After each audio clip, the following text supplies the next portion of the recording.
Next, we have the athletic director job description, Mr. Yes, I have an amendment. Oh, wait, we have someone that would like to speak to this, Ms. Parks. Pardon? Sure. My amendment was going to be in two areas on the description. Under essential duties, second bullet would read evaluates teachers. And last bullet under essential duties would read student discipline. Those are my only two amendments. Okay. Ms. Parks?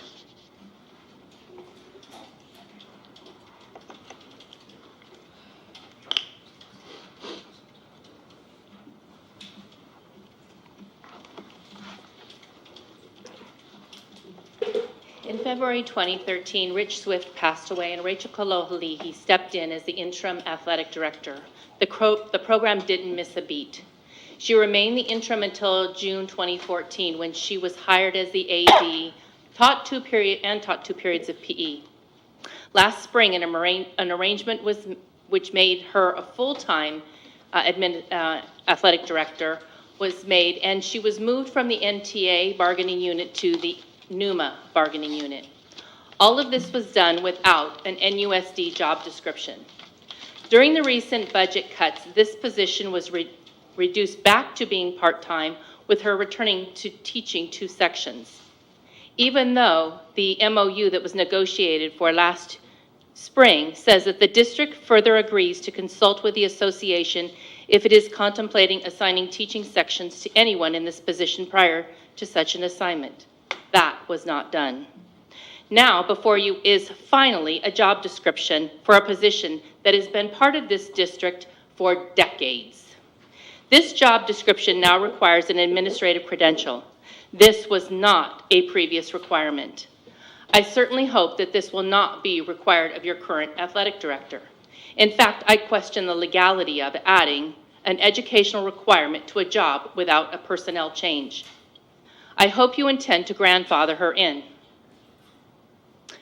Because staff-wise, this could be a morale issue. Because who's next? Whose job are you going to add an educational requirement to? The superintendent? Are you going to now tell him he has to have a doctorate? Ms. Salinas, does she need to have a doctorate? Dr. Wong is already there. Who else are you going to change? I respectfully request that you remove the administrative credential requirement for a position that's been filled by someone who's been very dedicated to Newark Unified and to Newark Memorial and the kids 4 years after you may put her in that position. Thank you.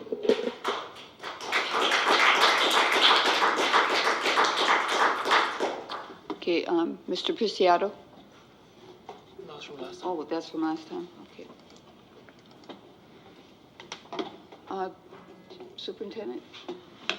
That's it. Those are the only two amendments I have. I feel it's important to have an administrator in charge, considering the responsibilities of the job. I think that, yes, you guys could easily require me to have a doctorate. That's the prerogative of the board, but I also think beyond that, this job involves a lot of supervision, contact with students, and supervision, in my opinion, is a requirement. And I don't think that grandfathering is the right way to go. I think the way to go is to have the job description match what we need, and then give the employee an opportunity to get there and a chance to get there. I think that's fair. I don't think that's outside of common practice within public education. So my recommendation stands, and it's up to the board to make a decision. Okay. Ms. Crawford? I think the term give the employee a chance to fulfill the requirements, person that's there within a reasonable length of time is acceptable to me. I think that oftentimes you change the structure of how you do things because of the Hold on. issue. Let's just, okay. Okay. Sorry about that. Oftentimes you change the structure of your administration depending upon what you need to do. And I think that this is in the prerogative of the board to do so. We were looking to make sure that we had support at an administrative level at the high school. So I think that this is allowing her to do administrative things, but that means getting administrative credential and giving her time to do so. She can be allowed to do so for a certain length of time, is that not right?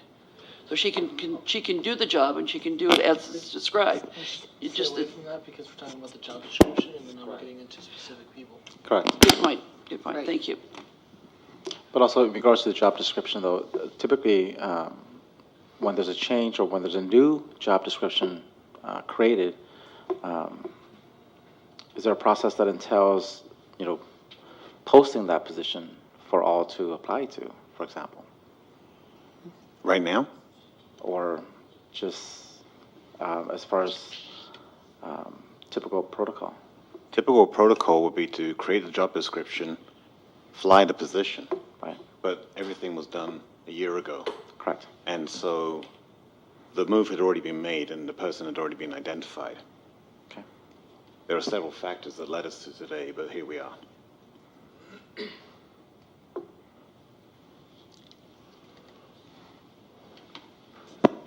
Move for approval? Mr. Nguyen, okay, are you finished? Mr. Rodriguez? No, if he wants to move, go ahead. Oh, did you make a motion? I did. Okay. Do we have a second? Mr. Nguyen makes a motion. I'll second. Ms. Crocker seconds. Mr. Rodriguez? I can't vote yes on this, and I realize that, we've discussed it at length. I remember the situation the district was in, the high school especially, referring to, when Mr. Swift passed away, and But Mr. Preciado was talking about it, not getting the person. well, no, he's not personnel. But what I can't vote yes on this because there were promises made, and until we have all that information, you can't just make promises to a person and then all of a sudden vote to take it away. I just don't think you could do that. And I realize that there's, you're giving somebody, and if we're just talking generally about a job description, then that's fine. But if it affects the person that's already there, then that's another matter. And where that person might be displaced when they were promised basically, not by you, Superintendent, because you weren't here, but the board supports administration and what administration promises, and there was a lot of promises made at that time. So I can't vote yes on this. I'm sorry. So there's a I do motion. want to inform the board Please. that there are legal ramifications to not taking action on this tonight. And what are those? Well, technically, there is no teacher position for this athletic director. That was removed when the MOU was agreed a year ago. In other words, there is no job to go back into the collective bargaining agreement. This position does not exist anymore in the collective bargaining agreement. It was removed the minute the MOU was agreed to last year. In other words, we essentially have a position now where that position has to remain under NUMA. It would have to be negotiated back into NTA. So by not taking action tonight, we essentially have a lame duck position where there is no position. So, There is nowhere to put this position, is my point. It doesn't Yep. exist outside of NUMA. We have a motion and a second. yeah, I just wanted to update the board on that piece. no, I understand. Do you have any comment? Can we vote? Yeah, okay. Please vote.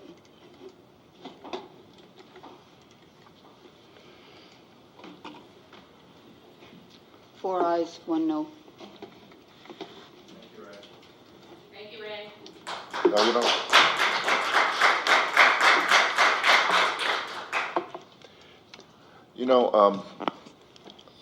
I realized you felt that you needed to do that, but each one of us, painfully, when we vote, we look at what we vote, and we vote based on what we know and how we feel.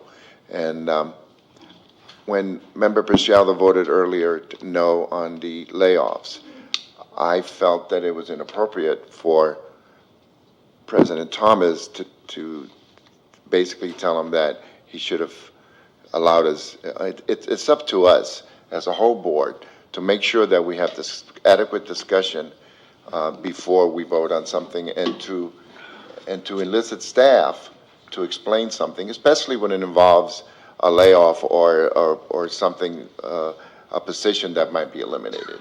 So, And in my own defense, I think if we look at our board protocols and norms, that we do, as part of our norms, expect that we explain and enter into discussion and so forth. So I take exception to no, I your understand, comment. and it's norms, but we're in different times now. We're talking about. I think we should stay out of this. Okay. Anyway. And we could just go to the next I agenda item just since don't, we I voted. don't like somebody being lectured when they vote no on something. I don't think it's something that we It should is, do. it is the responsibility of all of us to vote as we feel, Right, and the rest of exactly. us have to respect it. Yes, Bottom line. Mhm. You may disagree, but you have to respect the fact that it's coming from a place where you have made a decision based on the facts as you see them, and the history that you know, and what you are hoping that's going to happen for the school district. right. And I can certainly disagree with you, Mr. Rodriguez or Mm-hmm. Mr. Thomas. I can certainly disagree with you and still accept you as being a productive member of the board. And I think that we need to respect that.